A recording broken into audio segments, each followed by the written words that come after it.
at what age would you start checking a woman's hormones?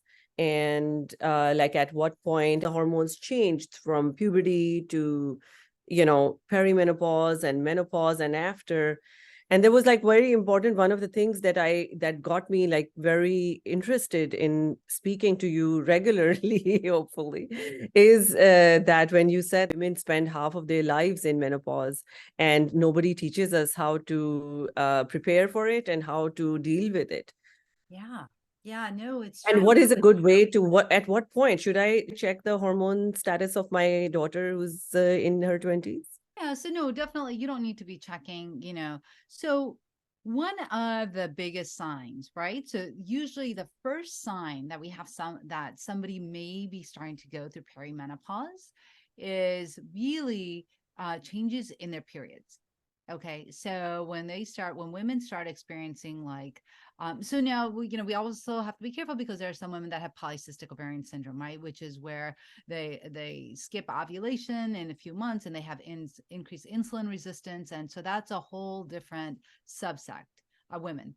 But for women that have regular cycles, that have a period every month, let's say that cycle can vary anywhere from 21 to 35 days.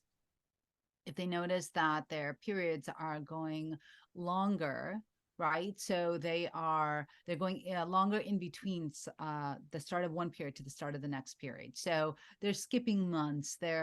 Or their period is happening much more frequently. So say they're getting it like every 2 weeks, right? That they're actually having a full blown bleed, and so that is usually the first sign that we see in terms of women going through perimenopause. And that can begin at really any time, but typically happens in a woman's 40s. Okay. I see. So what's interesting to understand is that there's a study called the SWAN study, which was started in 1994, and they have it's a multi-center study. So they have different states, so different, I would say, hospitals are involved throughout the United States. So there's a location at the University of Michigan in Ann Arbor. There's one at Brigham and Women's. And there are several other sites that they have. And what they've done is they have been studying women since 1994. Across their lifespan to see what happens to women during midlife. Okay.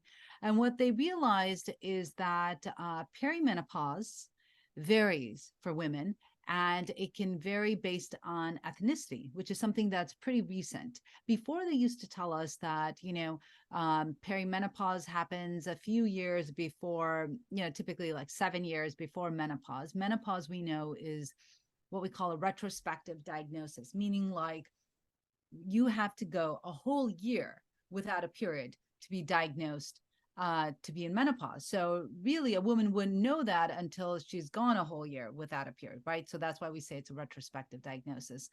And so for most Caucasian women, the mean age for somebody to go through menopause is around the age of 52.